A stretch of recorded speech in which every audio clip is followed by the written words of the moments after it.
Sveiki! Šodien tiekamies Norden projekta ietvaros par Latgales autoru veicināšanu, atbalstīšanu un rosināšanu manabalss.lv platformas ietvaros. Tātad, lai no Latgales mums nāktu vairāk Manabalss iniciatīvu autori, šodien esam šeit, lai pārunātu galvenos punktus par to, kā notiek Manabalss iniciatīvas no iesniegšanas līdz pat stāšanai spēkā vai arī noraidīšanai Saeimā. Ja jums ir ideja par to, kā padarīt Latviju labāku, tad kā jūs to varat darīt, izmantojot platformu manabalss.lv. Pirmkārt, dažos vārdos par Manabalss organizāciju, kas mēs esam, ko mēs darām. Mēs eksistējam jau 13 gadus, un mēs sākāmies, ja jūs atceraties, ar tādu notikumu oligarhu kapsvētki, kad Latvijas iedzīvotāju protests pret notiekošo Saeimā bija tik liels, ka notika arī protesti, un AB Dambī notika pasākums, kur arī dedzināja koka instalāciju. Un toreiz Baiva Sipanieca Gavare uz skatuves, uz autobusa veica pirmo balsojumu Manabalss.lv platformā. Un tas bija Manabalss publicēšanās, lančošanas pasākums, atklāšanas pasākums, no kura tad arī mēs darbojamies nepārtraukti jau 13 gadus. Šajos 13 gados ļoti daudz kas ir sasniegts, un toreiz tātad pirms tiem 13 gadiem uzstādījums bija, ka mēs, ik viens Latvijas pilsonis, varam daudz ko darīt, lai savu valsti veidot par plaukstošu. Bez korupcijas, bez oligarhiem, bez tādas politiskās degradācijas. Nevar teikt, ka viss 13 gados ir sasniegts un Latvija būtu pilnībā sasniegusi un kļuvusi par latviešu sapņu zemi, taču tomēr, ja mēs skatāmies, kāda bija Latvija pirms tiem 11 gadiem un kāda tā ir šodien, tad tomēr vajadzētu ieraudzīt arī to labo un pievērst uzmanību, ka tomēr labās lietas ir notikušas. Un līdz ar to viens no stādījumiem pirms 13 gadiem, kāds bija Manabalss platformai sākot darbību, bija, ka ikvienam parakstam ir jābūt ļoti uzticamam. Tas tolaik līdzīgās platformās pasaulē bija ļoti netipiski. Tātad tas, ko mēs izdarījām, mēs sākām strādāt ar digitālajām bankām, ar internetbankām un arī ar e-parakstiem. Tātad, ka viens cilvēks, viena balss, un to nevar apstrīdēt. Tas šodien liekas pašsaprotami, kāpēc vajag autorizāciju, lai nobalsotu Manabalss platformā, taču pirms tiem 11 gadiem tas izskatījās neparasti, ka jūs gribat tik ļoti nopietnu autorizāciju, tik ļoti nopietnu uzticēšanās un parakstīšanās sistēmu. Taču, kā pierādīja laiks, tā bija ļoti pareiza pieeja, jo tad, kad iniciatīvas autors var pierādīt, ka katrs cilvēks tiešām ir īsts cilvēks un ka katrs paraksts ir tiešām īsts un neviens nav parakstījies divreiz, jo tas ir neiespējami parakstīties divreiz, tad tas politiskais spiediens, ko šāda iniciatīva rada uz politiķiem, viņš ir nozīmīgs. Protams, ka politiķi vēl joprojām var izvēlēties to ignorēt, un tas tā dažreiz notiek. Taču kopumā ignorēt šādus te pilsoņu priekšlikumus ir politiski sāpīgi, jo politiķi tādā veidā zaudē balsis. Un kopumā 13 gados gribas teikt, ka jā, var vienmēr gribēt augstāk, tālāk, stiprāk, bet var vienmēr gribēt vēl vairāk rezultātus, taču lūdzu ņemiet vērā pamata faktu, ka Manabalss organizācija, Manabalss platforma ir ietekmīgākā un sekmīgākā šāda organizācija pasaulē. Mums ir 78 uzvaras no 137 iniciatīvām, kas ir saņēmušas gala balsojumu Saeimā, kas ir augstākais rādītājs pasaulē. 78 uzvaras šāda veida instrumentiem, tas ir augstākais rādītājs pasaulē. Tas nav tikai mūsu viedoklis, tā domā arī politikas zinātnieki daudzās universitātēs, ar ko mēs esam bijuši kontaktā. Tā domā arī politiķi, Eiropas parlaments un tā tālāk. Respektīvi, tas ir izcils un netipiski veiksmīgs šāda veida projekts, kuram šāda veiksme neviens sākumā necerēja. Ja mēs runājam par Manabalss rezultātiem, tad 78 uzvaras no 137 pilsoņu iniciatīvām, kas ir saņēmušas gala balsojumu Saeimā. Tas ir augstākais rādītājs šāda veida sistēmai pasaulē. pie citiem cipariem, par ko mēs kā Latvijas sabiedrība varam lepoties, ko mēs esam šajā platformā sasnieguši visi kopā. Tas ir trešdaļa iedzīvotāji kā lietotāji. Tas ir augstākais rādītājs šāda veida sistēmai pasaulē. Aptuveni 5% iedzīvotāji kā mikroziedotāji, kas ir augstākais rādītājs šāda veida sistēmai pasaulē. Un no 78 uzvarām viena ir konstitūcijas izmaiņa, tātad par atklātām prezidenta vēlēšanām. Tas ir pasaulē pirmais precedents, kad digitālas demokrātijas instruments ir ticis izmantots, lai mainītu valsts pamatlikumu. Un mēs par to esam ļoti priecīgi. Mēs ļoti lepojamies, ka tieši Latvija ir pirmā valsts, kur tas tā izdevās, un tas notika. Un pie citiem rezultātiem noteikti vēl var pieminēt to, ka no šiem 78 mainītajiem likumiem, 78 uzvarām, tas ietekmes kopapjoms uz valsts budžetu ir mērāms 100 miljonos eiro. Un tas arī ir pasaules rekords attiecībā pret valsts lielumu. Un arī par to mēs ļoti, ļoti lepojamies. Ir bijuši dažādi skaidrojumi, kāpēc Mana balss ir veiksmes stāsts, kāpēc citās valstīs līdzīgas platformas nespēja uzrādīt līdzvērtīgus rezultātus. Tur ir vairāku faktoru kopsuma, bet viena lieta, tik tiešām es teiktu, ir stingra autorizācija. Tas bija pamats, lai katrs paraksts būtu uzticams, īsts un politiski ar svaru.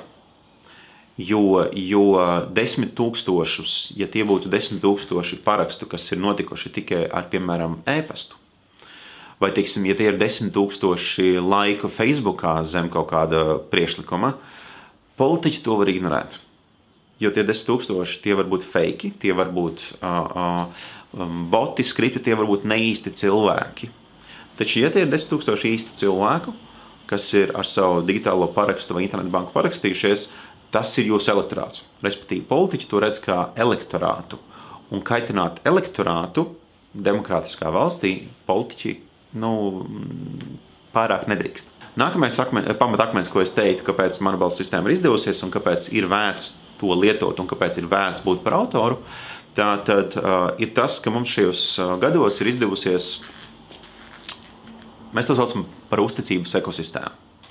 Tātad mēdī reizēm pārpublicē autori jaunās iniciatīvas 5 minūtes pēc tam, kad mēs tās esam nopublicējuši. Respektīvi, žurnālisti, mēdī, ja kāds mēdījis 5 minūtes pēc iniciatīvas publicēšanas ir pārpublicējis jauno saturu, protams, ka tas mēdījis, tas žurnālists nav veicis nekādu kvalitātes pārbaudu. Respektīvi, mēdī uzticās mums, ka tas saturs, ka tās nav viltus ziņas, ka tās ir īstas, ka pat ja tā iniciatīva ir grūti realizējama vai skaļa, viņa tomēr ir tiesiska, viņa tomēr ir demokrātiska, viņa tomēr ir realistiska, pat ja viņu ir grūti realizēt vai arī sāpīgi, piemēram, realizēt.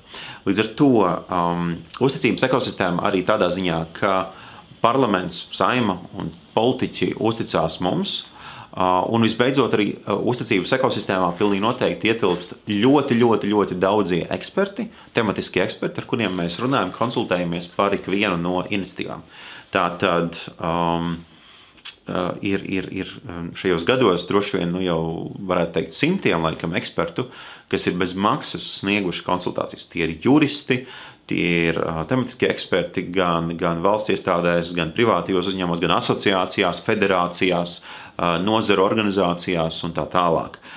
Tie ir dažādi freelancer ārštata konsultanti un arī augsta līmeņa juristi, konstitucionālo tiesību profesori un tā tālāk. Tātad tas ir ļoti liels, ļoti dažāds ekspertu loks, pie kuriem mēs vēršamies ar autoru iesūtītām iniciatīvām un lūdzam viņiem, hei, vai jūs lūdzu sniegt savu komentāru. Un šīs konsultācijas šajos 11 gados, tas ir milzīga vērtība, ko autori ir saņēmuši, un tas viss notiek bez maksas. Tātad mēs vēršamies pie, piemēram, augsta līmeņa juridiskā kantora, augsta līmeņa juridiska uzņēmuma un lūdzam konsultācijas, un viņi tās tiešām sniedz, viņi tiešām izvērtē, viņi tiešām dod komentāru, un var teikt, ka mēs visi esam kopā iesaistīti tādā demokrātijas arī izglītošanas procesā, jo pat, ja autoram tā iniciatīva tiek noraidīta, mēs tomēr cenšamies paskaidrot, argumentēt, kāpēc, un iespēju robežās tomēr runāt. Ar kādu autoru tas sanāk vairāk, ar kādu autoru mazāk. Ir autori, ar kuriem mēs publicēšanas procesā atrodamies, piemēram, gadu. Daļai tāpēc, ka eksperti neatbild uzreiz, daļai tāpēc, ka, piemēram, autors pats neatbild uzreiz. Respektīvi, autora iesaiste, ieinteresētība un iesaistes ātrums ļoti daudz ko nozīmē, ļoti daudz ko nosaka. Un līdz ar to uzticības ekosistēma tas ir kaut kas, kurā piedalās ļoti liels skaits cilvēku, pušu un neatkarīgu organizāciju uzņēmumu un arī valsts iestāžu.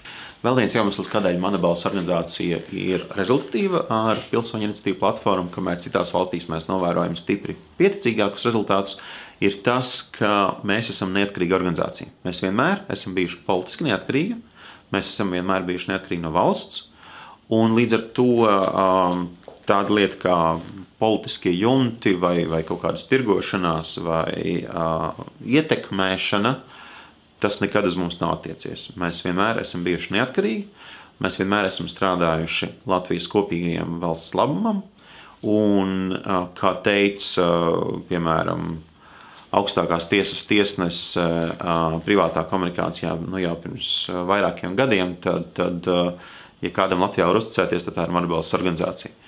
Līdz ar to uzticību tiešām ir izdevies sasniegt ļoti daudz cilvēku acīs. Taču tas ir kaut kas, pie kā visu laiku ir jāstrādā, tas ir kaut kas, pie kā visu laiku var pilnveidoties. Un līdz ar to neatkarība un arī finansiālā neatkarība mums nav nekādu nevis īpašo, mums vispār nav valsts atbalsta. Tā būtu korektāk teikt. Tad mēs nedzīvojam uz valsts nodokļiem, mums nav nekāds garantētais vai bāzes valsts finansējums. Līdz ar to tas, uz ko mēs dzīvojam, tas ir mikroziedojumi, tas ir arī granti un tas ir arī neliela saimnieciska ieņēmuma.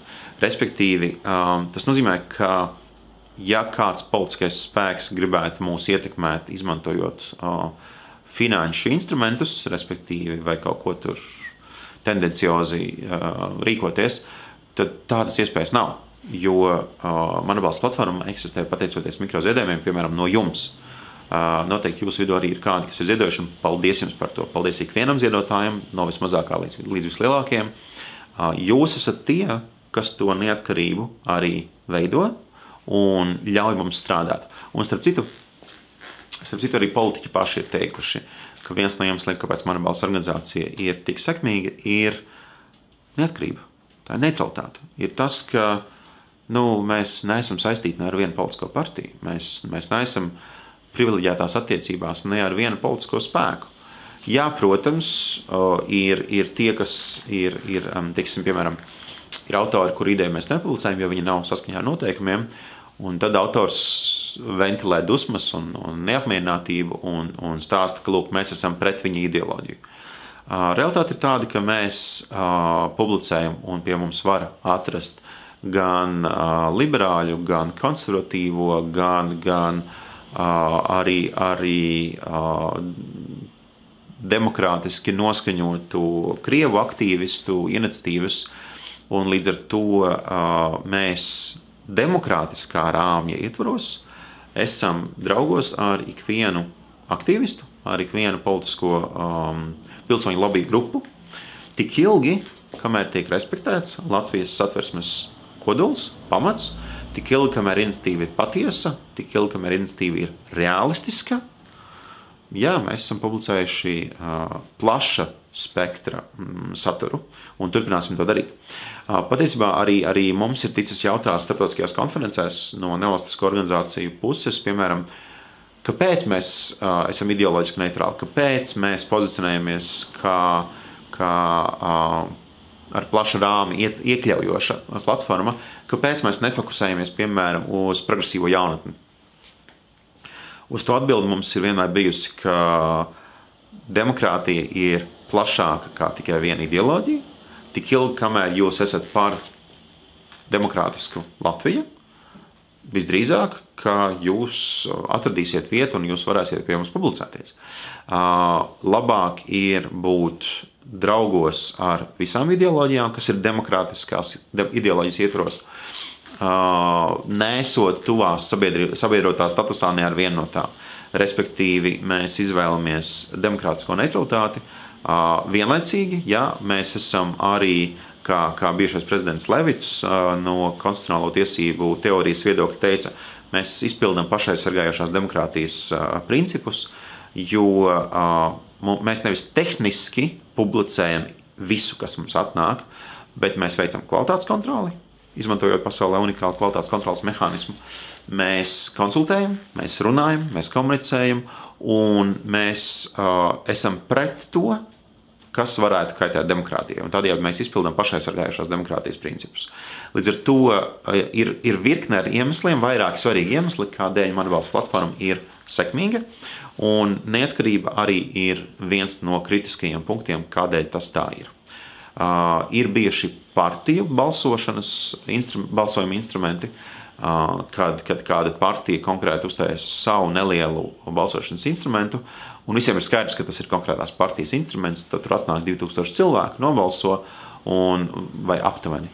Un ar to arī tā platforma principā beidzas, jo uzticamību tādā veidā iegūt sabiedrībā īsti nevar. Jo visi saprot, tas ir vienas partijas projektiņš, kurš turklāt pēc gada tiek aiztaisīts vai pēc 2. Respektīvi, viņš pat īsti nav dzīvotspējīgs. Un savukārt, tā kā Latvijā uzticība, vēl viens iemesls, kas no politologu viedokļa tiek minēts, kāpēc mēs esam sekmīgi un rezultatīva platforma, ārkārtīgi rezultatīva platforma, ir tas, ka Latvijā ir netipiski zemes uzticības līmenis politiskajām partijām. Respektīvi, mēs Latvijā nestājamies politiskajās partijās, kas ir slikti. Mēs neejam un neesam aktīvi demonstrācijās, mēs neesam aktīvi visādos citos politiskos izpausmes veidos, taču mēs esam aktīvi Mana balss platformā. Mēs esam par konstruktīvu rīcību, kas ir pēc mazāk emocijās balstīta, bet argumentos, loģikā un piedāvājumos. Tāpēc, piemēram, viens no publicēšanas noteikumiem, un par to drusciņu vairāk parunāsim, ir, ka ideja nedrīkst būt pret, ideja ir jābūt par, respektīvi.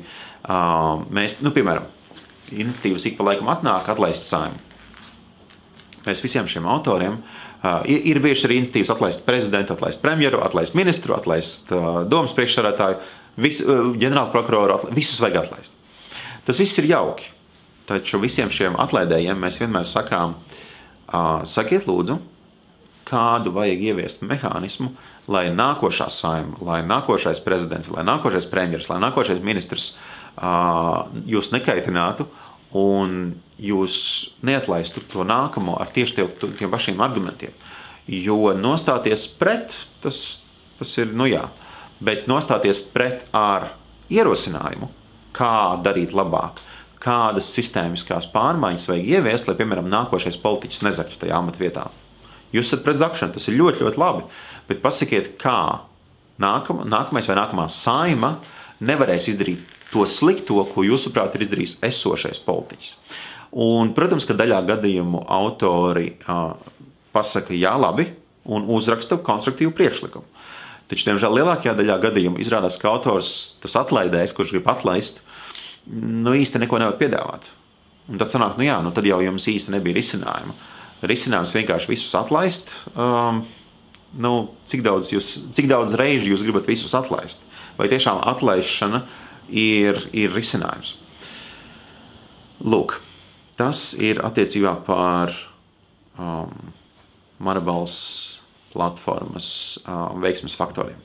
Šo 13 gadu laikā, kopš Mana balss organizācija darbojas un strādā, vēl joprojām manabalss.lv pilsoņu iniciatīvu platforma ir vislielākais mūsu projekts un visredzamākais mūsu projekts, taču esam radījuši arī dažādus citus digitālās demokrātijas instrumentus, gan Nacionālo dialogu platformu, kas tika lietot ārlietu ministrijas Eiropas nākotnes dialogu par projektā, gan valsts kanclejas arī projektā, gan arī mums ir bijis Open to Vote, jeb par vai pret.lv, gan lēmējs.lv darbojas arī lēmējs.lv, tas ir koplemšanas rīks partijām, asociācijām, akciju sabiedrībām un tā tālāk.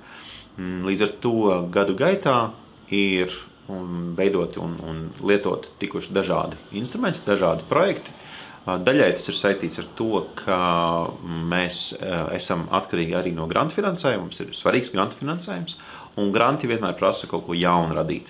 Un līdz ar to granti, ko mēs varētu lietot vienkārši manabalss.lv uzturēšanai, ir gandrīz neesoši.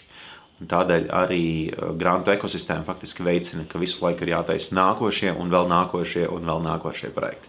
Tādēļ šajā kontekstā ir kritiski svarīgs, daudz svarīgāks ir mikroziedojumu finansējums, jo tas savukārt ir tas finansējums, ko mēs realitātē varam tērēt tām lietām, kuras ir vajadzīgas, lai organizācija darbotos, kuras ir vajadzīgas, lai mēs varētu programmētājus noalgot un arī apmaksāt algas patstāvīgiem darbam, kas aizkulisēs notiek ar iniciatīvām, ar to autoriem, ar ekspertiem, ar saimu, ar ministrijām un tā tālāk.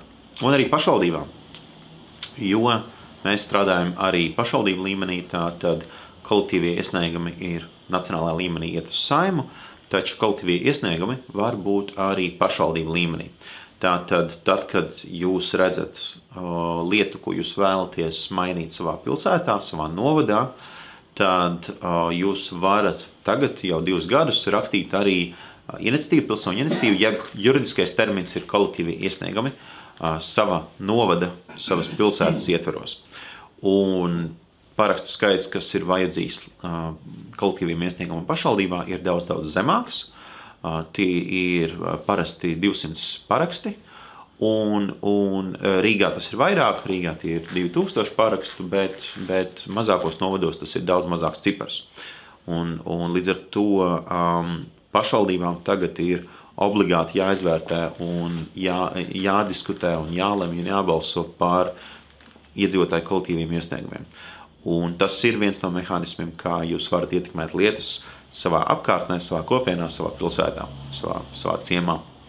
Un līdz ar to, tad, kad mēs runājam par kā palīdzēt autoriem rakstīt un kā vispār palīdzēt, lai ir vairāk autoru, tad viena lieta ir, mēs vēlamies vērst jūsu uzmanību, ka kolektīvie iesniegumi ir iespējami arī tuvu pie jūsu dzīvesvietas, tātad pilsētā, un arī nacionālajā līmenī. Un tas, kas attiecas uz aktīviem iedzīvotājiem Latgalē, jūs varat rakstīt abas 2 lietas, gan vietējā mērogā, gan valsts, un mēs pilnīgi noteikti sniegsim to atbalstu visu tādā pašā līmenī un pakāpē. Nu pat bija Ludzas novadā par brīvpusdienām skolēniem iniciatīva, kas ātri sasniedz vajadzīgo parakstu skaitu un arī tālāk savu ceļu turpina pašvaldībā.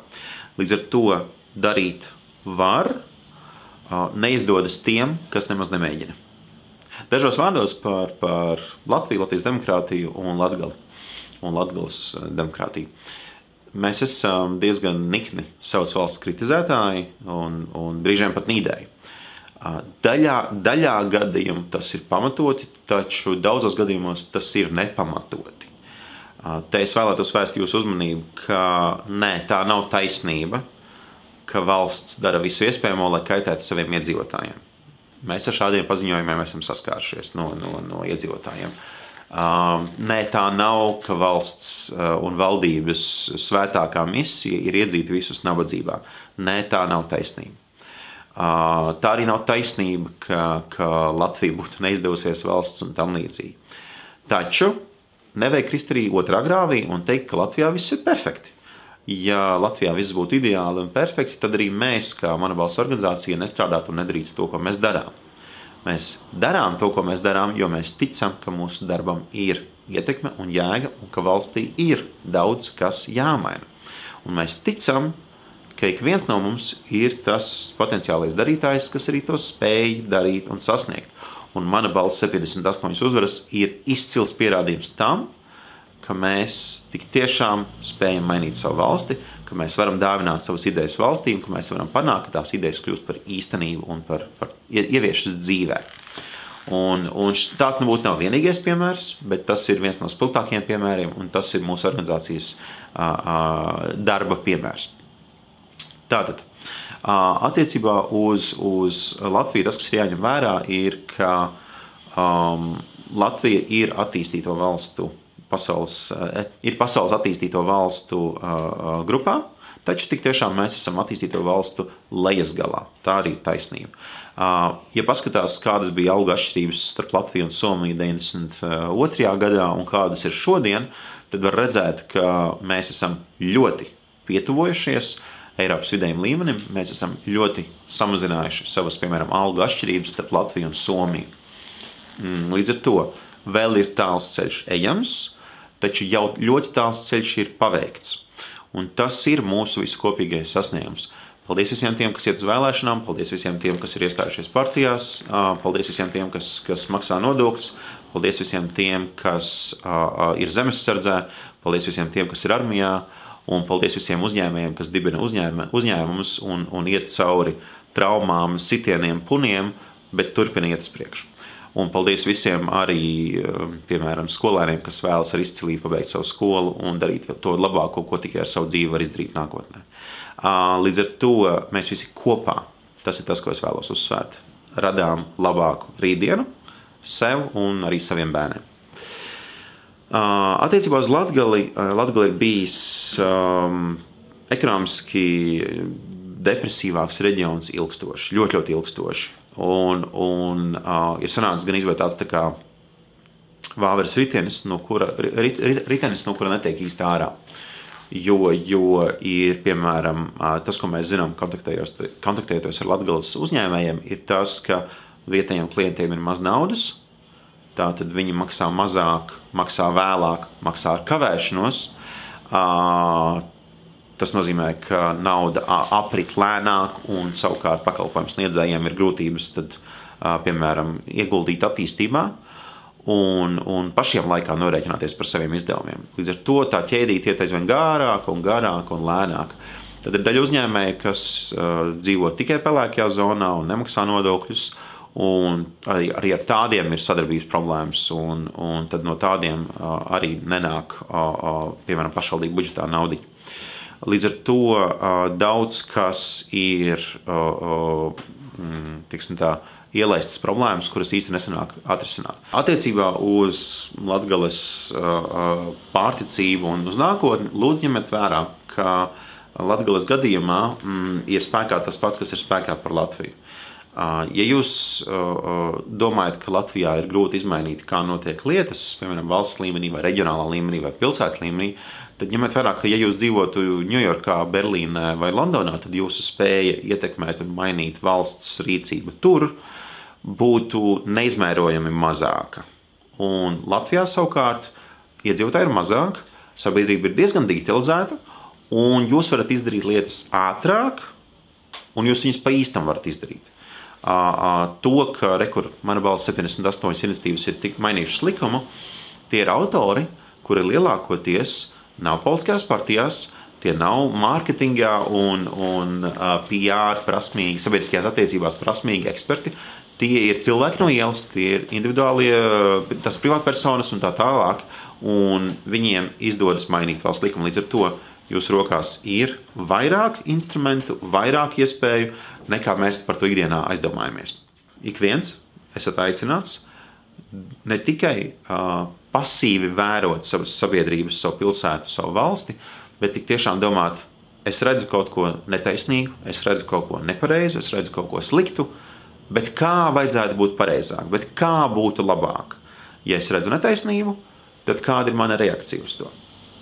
Un rakstīt pilsoņu iniciatīvas, lai netaisnību, lai uzlabojumu sasniegtu, tas ir viens no veidiem, kā mēs to varam rīkoties, ko mēs varam darīt, un līdz ar to reflektējiet un domājiet. Starp citu, tas ir līdzīgi tas, kā arī uzņēmēji izturās. Ja uzņēmējs redz, ka kaut kur kaut kas pietrūkst, tad iespējams, ka tur ir biznesa iespēja. Tāpat jūs uz to varat skatīties no politiskā un pilsoniskā aktīvisma viedokļa, ka ja kaut kur kaut kas nestrādā, tad kā tam vajadzētu strādāt. Respektīvi, centieties projicēt un centieties domāt uz priekšu, ka risinājums varētu būt tāds. Un, piemēram, kaut par to pašu Latgales ekonomisko attīstību, iespējams, ka jūs varat paskatīties, kā pasaulē daudzu gadījumu situācijās ir tikuši risināti ekonomiskās attīstības izaicinājumi dažādiem reģioniem. Vai kādai lauku pašvaldībai, vai kādai pilsētai. Un jūs atradīsiet tūkstošiem interesantu piemēru, un dažreiz nevajag skatīties pat ārējos piemērus, dažreiz vajag pastīties uz vietējo vidu un saprast, ka risinājums būtu tāds. Līdz ar to Mana balss potenciāli autori, visi ir aicināti, tad pirmkārt paskatīties, kādas iniciatīvas jau ir tikušas publicētas. Pievērsiet uzmanību tām iniciatīvām, kas jau tagad ir par Latgali, no Latgales, piemēram, par Rēzeknes purvu aizsardzību, par Ludzas skolēnu brīvpusdienām, par dažādiem arī transporta jautājumiem, ik pa laikam ir jautājumi bijuši, priekšlikumi bijuši. Un līdz ar to tas tematiskais tvērums ir visplašākais. Un tas, ko ikvienam potenciāliem autoram, gan no Latgales, gan no visas pārējās Latvijas, tas, kas ir jāņem vērā, ir, ka tātad nāciet uz www.manabalss.lv un augšā ir podziņa iesniegt jaunu iniciatīvu. Ar to uzreiz arī jums sāksies process. Sistēma prasīs jums autorizēties. Atcerieties, ko sākumā teicu par to, ka viens cilvēks, viena balss. Mums ir ļoti svarīgi zināt, ka mūsu sistēmā strādā tikai īsti cilvēki. Līdz ar to jūs varat paskatīties, kādus jautājumus mēs uzdodam iniciatīvu iesniedzējiem, kāda ir publicēšanas kvalitātes kritērija. Publicēšanas kvalitātes kritēriji visiem ir vienādi. Vienādie noteikumi tātad pret visiem ir, ka mēs publicēsim visas jūsu idejas, kuras ir patiesas, kuras ir saskaņā ar Satversmes pamata pantiem, pamata kodolu. Tas ir, ka Latvija ir parlamentāra demokrātija, ka Latvija ir neatkarīga valsts, ka Latvijā tiek ievērotas cilvēktiesības. Šīs pamatlietas mēs neapdraudēsim un neļausim autoriem apdraudēt. Un līdz ar to tālāk pie kvalitātes kritērijiem punkti ir neko nereālistisku un neko, kas ir balstīts maldos vai dezinformācijā. Tātad, ja tas ir šaubīgs saturs, mēs prasīsim, no kurienes jūs to dabujāt, no kurienes šāda informācija, no kurienes šādi dati. Un ja autors pasaka, es tur tiktu kā redzēju, jā, bet vai jums ir kaut kādi dati, vai jums ir cipari, vai jums ir pētījumi, vai jums ir statistika? Parasti atbildi ir nē. Es redzēju tur Facebookā, piemēram, kāds uzrakstīja. Ja kāds uzrakstīja, tas nav materiāls, tas nav fakts, tas ir viedoklis, tā var būt dezinformācija, tā var būt viltus ziņa. Līdz ar to domājam, no kurienes mēs ņemam informāciju. Līdz ar to visas iniciatīvas tiek izskatītas caur kvalitātes kontrolas noteikumiem. Vēl viens svarīgs punkts ir, ka iniciatīvai ir jābūt par ideju. Tātad, kā jau minēju iepriekš, tad atlaist saimu vai atlaist mēru, tas īsti nav konstruktīvs risinājums. Konstruktīvs risinājums ir, piemēram, ieviest papildus korupcijas kontrolas mehānismus ikvienam pašvaldības mēram. Jo tad atlaist mēru nevarēs vienkārši tāpat, jo viņš jums nepatīk, viņu varēs atlaist konkrētu iemeslu dēļ, konkrētu argumentu dēļ, likuma dēļ. Līdz ar to mēs esam par sistēmiskiem, pozitīviem risinājumiem, kuri paliek spēkā un padara mūsu valsti labāku. Lūdzu, ņemiet vērā, ka mēs publicējam līdz dienas gaismai, nonāk aptuveni puse no iniciatīvām. Tātad, jā, ir reizēm autori, kuru idejas mēs varam konsultēt, cik mēs gribam, bet viņas nav glābjamas, viņas nekad nesaskanēs ar publicēšanas kritērijiem. Taču, ja jūs esat kvalitatīvi izdarījuši savu mājas darbu, jūs esat iepazinušies ar tēmu, jūs esat izlasījuši, jūs esat pārbaudījuši, jūs esat rūpīgi uzrakstījuši, tad visdrīzāk viss būs kārtībā, un pat ja būs kaut kādas nepilnības, mēs centīsimies jums palīdzēt, konsultēt, savest jūs un jūsu ideju kopā ar ārējiem neatkarīgiem ekspertiem, juristiem, tēmu ekspertiem un tā tālāk. Apsveicu, jūsu ideja ir tikusi publicēta, jūs esat maleči, un tālāk sākas kampaņošana. Tātad ir autori, kuri, būsim godīgi, nedara neko. Kuri nopublicē savu ideju un tālāk vairs īsti neko nedara. Parasti šādām iniciatīvām paraksti nāk lēnāk, mazāk vai nenāk vispār. Līdz ar to ar publicēšanu nebūtu viss nebeidzas. Tālāk ir jautājums, ko jūs darat, lai iniciatīvu popularizētu. Vēlreiz, tas jums nav obligāti jādara, bet tas jums var ārkārtīgi noderēt un ārkārtīgi palīdzēt. Tātad, tas, ko jūs varat darīt, ir pats sazināties ar vietējiem mēdījiem, ar vietējo presi, ar vietējiem žurnālistiem. To var darīt Facebookā, to var darīt e-pastā. Mūsdienās e-pasts var atrast ļoti daudziem cilvēkiem. Arī Facebookā ir ļoti daudz cilvēku. Un jūs varat viņiem pat taisno rakstīt personīgos ziņas, personīgos vēstulītes. Jā, tas nozīmē iet ārā no savas komforta zonas, tas nozīmē sazināties ar svešiniekiem, taču ticiet man, tas ir tā vērts.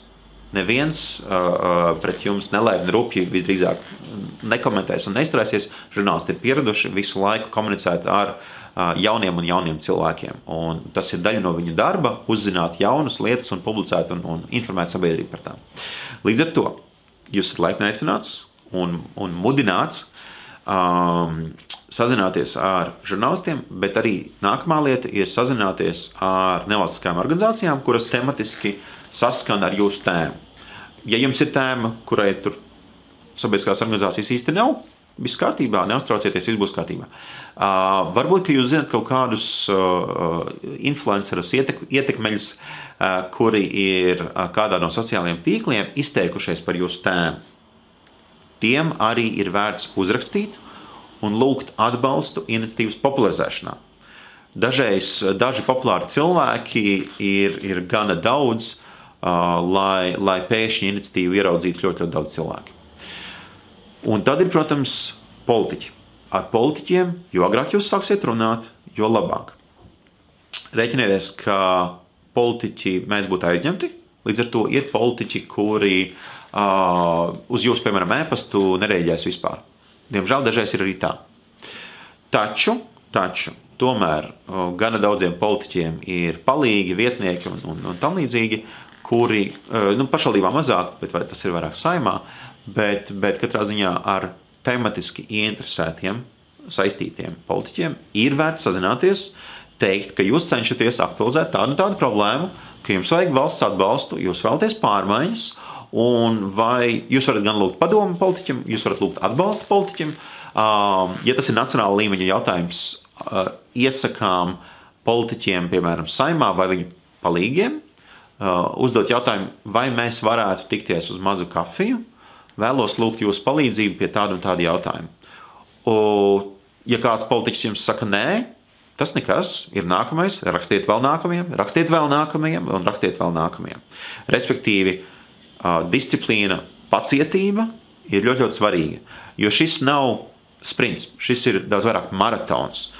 Ir jārēķinās, ka ir iniciatīvas, kuras 24 stundās savāc parakstus. Ir iniciatīvas, kuras 6 gadus vāc parakstus un 8 gadus vāc parakstus. Jautājums ir, cik aktuāls sabiedrībā šī tēma, cik aktīvs ir autors, un dažreiz tas ir absolūti arī nejauši apstākļi, kuri saslēdzas. Piemēram, notiek kaut kāda krīze vai kaut kāds skandāls vai kaut kāds skaļš notikums, un pēkšņi visa prese par to runā, un pēkšņi jūsu iniciatīva no aizmirstības nokļūst dienas gaismā atkal, prožektoru gaismā. Līdz ar to ir faktori, kurus jūs nevarēsiet ietekmēt, bet ir faktori, kurus jūs varat ietekmēt. Tātad vēlreiz par politiķiem, lūdziet, meklējiet viņu atbalstu, lūdziet arī viņu padomu, tas arī ir laba lieta, un centieties ar viņiem arī satikties, kaut vai uz mazu sarunu, un ja jums politiķi piekrīt, jā, mēs varam tikties pārunāt šo jūsu priekšlikumu, tad uz šādām sarunām obligāti gatavojieties. Izdomājiet, ko tieši jūs gribat panākt. Tātad, piemēram, ja jūs valsts līmenī kaut ko ierosināt, kaut kādu mana balss iniciatīvu, tad visdrīzāk, ka jūsu personīgais mērķis ir panākt, ka šis deputāts balsos par jūsu iniciatīvu, tad, kad viņi nonāks līdz plenārsēdes balsojumam. Taču vienlaicīgi, droši vien, ka jums ir jāpanāk arī partijas balsojums par. Līdz ar to jums ir jāapjautā, kas ir jādara, kādai vajadzētu būt idejai vai kādiem vajadzētu būt apstākļiem, lai jūs atbalstītu šādu ideju, vai partija, vai jūs personīgi varētu atbalstīt, ja jā, kādēļ, ja nē, kādēļ, ko varētu koriģēt varbūt tās komunikācijā ar parlamentu, lai kompromisu vismaz pieņemtu. Jo ņemiet vērā, šis ir svarīgs punkts, ka Mana balss pilsoņu iniciatīvas, tas nav referendums. Tad, kad notiek referendums, tad jautājums ir tikai par pret. Un referendumā, ja tauta nobalso par, tad referenduma lēmums ir valstī jāievieš pilnā apjomā. Taču savukārt Mana balss iniciatīvas autors ir uzrakstījis likuma priekšlikumu. Viņš ir uzrakstījis idejas skici, nevis pilno likuma projektu. Un tādēļ, tad, kad jūs kā autors nonākat līdz saimai vai līdz pašvaldībai, parādās dialoga iespēja un parādās kompromisa iespēja. Piemēram, no tiem 78 likumiem, kas ir uzvarējuši, daļa ir tādi, kas ir daļējās uzvaras. Mēs vienmēr tādos gadījumos autoram prasam, vai jūs uzskatāt, ka daļēja uzvara ir pierakstām pie uzvaras. Un tad ir dažādi gadījumi bijuši. Ir autori, kas pasaka, man neizdevās sasniegt visu, ko es gribēju. Piemēram, es tur gribēju samazināt PVN Latvijas dārziņiem. Bet man izdevās par tik un tik procentiem tomēr to PVN samazināt. Man izdevās par visiem procentiem, cik es gribēju, piemēram, par 5. Man izdevās par pusīti. Un tas ir piemērs, tagad vienkārši teorētisks piemērs, ko es saku. Bet katrā ziņā ir autori, kas saka, ka jā, arī daļēja uzvara ir uzvara, jo cilvēkam izdevās mainīt savu valsti. Tādā gadījumā mēs to iniciatīvu pierakstam pie uzvaras. Taču autors saka, ka Saima nāca pretī un atsevišķus punktus no iniciatīvā prasītā izpildīja, taču pamata prasību neizpildīja. Un autors uzskata, ka līdz ar to iniciatīva nav uzvarējusi, iniciatīva ir zaudējusi. Tādā gadījumā mēs ticam autoram un to iniciatīvu ierakstām kā zaudētu iniciatīvu. Tas ir dažreiz pat situācijā tādā, ka parlaments uzskata, ka tā kā viņi atsevišķas punktus no tās iniciatīvas izpildīt, tad viņu acīs tas ir uzvarēta iniciatīva. Savukārt autors saka, nē, bet pamatprasība nav izpildīta. Tad mēs savā statistikā balstamies uz autoru vērtējumu. Ja autors saka, nē, cīņa ir jāturpina, tad tas arī nozīmē, ka cīņa vēl nav galā, ka ir tikai atsevišķas mazsvarīgas iespējams prasības izpildītas. Līdz ar to mēs uzticamies autoriem un viņa vērtējumam. Un autoriem savukārt, jā, tātad kampaņošana ir darbs ar sabiedrību, ar presi, ar politiķiem. Tas ir jāņem vērā. Un daudz ko mūsdienās var izdarīt ar sociālajiem tīkliem, līdz ar to autors, kurš publicē vēlams regulāri sociālajos tīklos, var uzrunāt sabiedrību. Dažreiz, ja iespēja atļauj, es ieteiktu arī padomāt par kādām Facebook reklāmām. Facebookā jūs varat arī 50 eiro reklāmā iztērēt, jūs varat arī vairāk, jūs varat arī mazāk. Respektīvi, Facebooks atļauj ļoti, ļoti arī pieticīgu mārketinga budžetu. Tas nav vajadzīgs obligāti, bet tas potenciāli var palīdzēt. Plus, ja jums izdodas atrast sabiedrotos, piemēram, uzņēmumu, kas ir ieinteresēts iniciatīvā vai sabiedriska organizācija, tad jūs varat arī godīgi jautāt, hei, vai jūs varētu, piemēram, mārketinga budžetu kaut vai tur 100 eiro uzsaukt. Pajautāt nav aizliegts, jūs varat meklēt sabiedrotos arī materiālā ziņā. Un tas ir nekas, ja atbilde būs nē, jo ir iniciatīvas, kas ir stājušās spēkā arī bez nekādām mārketinga maksas reklāmām, bez mārketinga maksas kampaņām.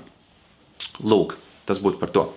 Daži piemēri uzvarētām iniciatīvām par papildus finansējumu C hepatītam, melanomas ārstēšanai, papildus finansējums arī epidurālai anestēzijai grūtniecēm, papildus finansējums bērniem ar autismu traucējumiem un arī diabēta gadījuma ārstēšanai un tā tālāk. Šie daži piemēri sanāca pārsvarā no medicīnas lauciņa. Jā, šogad ir uzvarēta iniciatīva par stingrākiem sodiem vardarbības gadījumā pret dzīvniekiem. Arī lūk tādas iniciatīvas uzvar, arī tādas iniciatīvas notiek. Tie daži piemēri iedvesmai, un jūs atradīsiet, ka Mana balss iniciatīvas ir par visām iespējamajām tēmām, par budžetu, par militāro, par administratīvajām sistēmām un aparātu un tā tālāk, par izglītību. Šobrīd tiek vākti paraksti par tiesībām pārrakstīt nesekmīgas atzīmes. Arī tādas lietas notiek. Vai izdosies uzvarēt, tur gan es vēl nezinu. Tas ir jāskatās, jo rezultātu vēl nav. Līdz ar to Cienītie potenciāli autori Latgalē, cienītie autori potenciāli jebkur citur, skatieties, Latvijas nākotne ir mūsu rokās. Un Mana balss iniciatīvas ir viens instruments, kur jūs varat savas idejas dāvināt labākajai rītdienai, labākajai Latvijai. Mēs visi, protams, čīkstēt, sūdzēties un tā tālāk, taču darīt nozīmē nākotnes likteni ņemt savās rokās. Tas, ko es visiem novēlu. Esam drosmīgi, esam aktīvi, ticam, ka mūsu darbam, mūsu aktivitātei un iešanai ārā no mūsu komforta zonas ir jēga, ir rezultāti. Un atcerieties, ja mēs nevaram iet pa durvīm, mēs varam iet pa logu. Ja mēs nevaram iet pa logu, mēs varam iet pa skursteni. Līdz ar to vienmēr var meklēt nākamo veidu, kā tomēr par savu ideju cīnīties. Veiksmes!